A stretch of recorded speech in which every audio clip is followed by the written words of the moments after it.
Bismillahirrahmanirrahim. Assalamualaikum warahmatullahi wabarakatuh. Saya Sabda Layubi dari kelas 1E akan menjelaskan sejarah perkembangan komputer dari awal ditemukan sampai dengan sekarang. Oke. Pada awal ceritanya yaitu pada awalnya nenek moyang kita belum mengenal lambang bilangan. Namun, mereka telah mengenal cara berhitung. Sebagai contoh, mereka menghitung hewan ternak yang digembalakan. Setiap pagi, ketika mereka melepas hewan ternak gembalaannya dengan membuat keratan pada pohon, pada sore harinya, mereka mencocokkan jumlah hewan ternak dengan jumlah keratan pada pohon tersebut sebelum membawanya pulang ke kandang. Alat lain yang digunakan yaitu jari tangan, batu kerikil, serta simpul-simpul pada tali. Baik, masuk ke sejarah perkembangan alat hitung. Seiring berkembangnya waktu, sekitar 1800 tahun yang lalu, ditemukan alat hitung sederhana yang disebut sempoa, atau nama lainnya itu abakus. Sempoa tertua ditemukan di Mesopotamia, di Pulau Salamis, dan hieroglif Fir'aun di Mesir. Abakus merupakan cikal bakal ditemukannya komputer. Jadi sebelum ditemukannya komputer, cikal bakalnya berasal dari sempoa, itu alat hitung tertua. Oke, kita masuk sejarahnya, itu secara perkembangan komputer. Pada tahun 1642, Blaise Pascal pada tahun 1623 dan meninggal pada tahun 1662 menemukan alat hitung bernama kalkulator roda numerik atau numerical wheel calculator. Sejarah perkembangan komputer lanjutan. Pada tahun 1694, seorang matematikawan dan filsuf Jerman, Gottfried Wilhelm von Leibniz, tahun 1646 dan meninggal tahun 1716, memperbaiki Pascal Line dengan membuat mesin yang dapat melakukan operasi perkalian dan pembagian. Alat ini dikenal dengan nama lain Leibniz Calculation Machine. Nah, kita masuk ke awal mula komputer.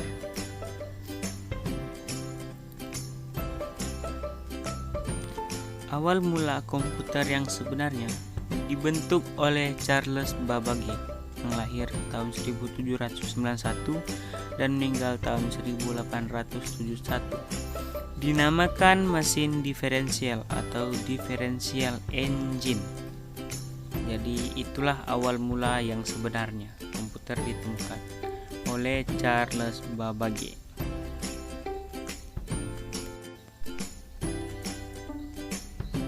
Babbage tiba-tiba terinspirasi untuk memulai membuat komputer general purpose yang pertama, yang disebut dengan analytical engine. Analytical engine inilah yang merupakan alat komputasi pertama di dunia. Oke, kita masuk ke perkembangan teknologi komputer.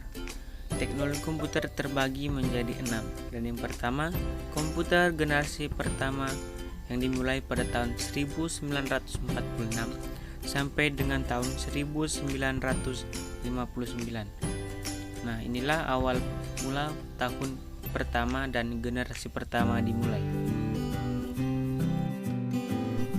Oke, ciri-ciri komputer generasi pertama itu menggunakan tube vakum atau tabung hampa udara seperti lampu lampu. Yang kedua itu ukurannya sangatlah besar. Yang ketiga, program hanya dapat dengan bahasa mesin, contoh assembler. Yang keempat yaitu cepat panas. Yang kelima yaitu prosesnya sangat lambat. Yang keenam, daya simpan sangat kecil. Dan yang terakhir adalah membutuhkan daya listrik yang sangat besar. Jadi wajar jika ciri-ciri komputer generasi pertama masih banyak kekurangan karena ya namanya pertama kali ditemukan, jadi masih banyak kekurangan.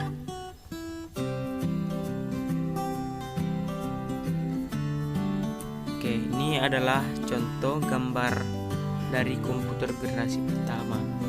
Sangat besar, melebihi besar dari yang menciptakan. Oke, selanjutnya itu komputer generasi kedua yang dimulai pada tahun 1959 sampai 1965. Ciri-cirinya adalah berikut. Ciri pertama itu menggunakan teknologi transistor. Yang kedua, komputer menjadi lebih kecil, lebih cepat, dapat diandalkan dan hemat energi. Yang ketiga, bahasa pemrogramannya yaitu COBOL atau Common Business Oriented Language, dan yang selanjutnya itu Fortran atau Formula Translator. Nah, inilah gambar komputer generasi kedua. Bentuknya lebih kecil dibandingkan yang pertama tadi. Baik, selanjutnya kita masuk ke komputer generasi ketiga, yaitu dimulai pada tahun 1965 sampai tahun 1970. Ciri-cirinya adalah sebagai berikut. Pertama, menggunakan integrated circuit atau IC sebagai pengganti transistor. Yang kedua, harga lebih murah. Yang ketiga, penggunaan listrik lebih hemat. Ya, jadi lebih banyak keunggulan dibanding pertama dan kedua karena makin dikembangkan teknologinya. Masuk ke komputer generasi keempat, yaitu dimulai pada tahun 1970. Ciri-cirinya yang pertama adalah pada generasi ini, tujuan pengembangan komputer adalah mengecilkan ukuran sirkuit dan komponen-komponen elektroniknya. Yang kedua, dikembangkan komputer mikro yang menggunakan mikroprosesor dan semikonduktor yang berbentuk chip untuk memori komputer. Yang ketiga itu IBM memperkenalkan personal komputer atau PC. Jadi komputer yang kita kenal terdiri dari CPU dan monitor dan mouse semacamnya, itu dimulai pada tahun 1970. Oke, gambar komputer generasi keempat dapat dilihat ini di layar kita masing-masing. Terdiri dari mouse, monitor, CPU, dan ada keyboard. Ini bentuknya lebih efisien dan lebih kecil dibanding sebelum-sebelumnya. Oke, masuk yang kelima itu komputer generasi kelima. Dimulai pada tahun 1900-an. 1990-an sampai sekarang ini. Ciri-ciri komputer generasi kelima yaitu komputer generasi ini masih dalam pengembangan. Komponen yang digunakan adalah VLSI atau Very Large Scale Integration. Yang kedua, pada generasi ini akan dikembangkan komputer yang dapat menerjemahkan bahasa manusia, diagnosa penyakit dengan lebih akurat, dan diramalkan dapat berpikir dan mempunyai perasaan seperti manusia. Jadi komputer generasi kelima ini sangatlah canggih, dan kita masuk ke gambar komputer generasi kelima, yaitu lebih kenal dengan laptop atau notebook. Ya, pasti di rumah kita pribadi masing-masing setidaknya paling sedikit adalah satu laptop di rumah, ya kan, pastilah ada satu gitu. Dan ya, yang terakhir adalah komputer generasi ke-6 atau komputer masa depan. Ciri-ciri komputer generasi ke-6 yaitu robot dengan teknologi mikrooptik sebagai manusia tiruan. Yang kedua, program virtual. Jadi pengendalian dari komputer generasi ke-6 ini sudah tidak bisa dibilang tidak menggunakan fisik lagi. Jadi hanya berbekal dari penglihatan juga kita bisa mengendalikan, dan juga kita bisa menggunakan lebih efisien karena bentuknya pasti sangat lebih kecil.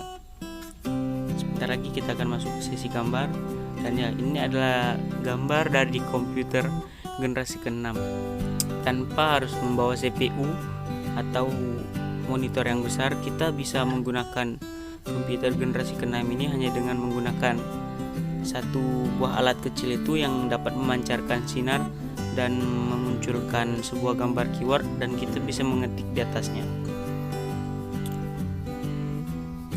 Nah, yang kita takutkan ini adalah robot masa depan. Jadi robot masa depan merupakan komputer generasi ke-6 yang sangatlah canggih, yang dimana komputer ini dirancang dapat menggantikan sebagian besar pekerjaan manusia, seperti apabila kita menggunakan taksi, nanti yang menjadi supirnya bisa jadi bukan manusia lagi, dan apabila kita naik ojek bisa jadi yang membawa ojeknya bukan manusia lagi tapi robot.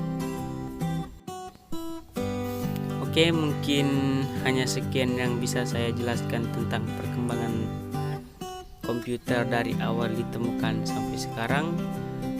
Lebih dan kurang saya mohon maaf. Saya akhiri, wassalamualaikum warahmatullahi wabarakatuh.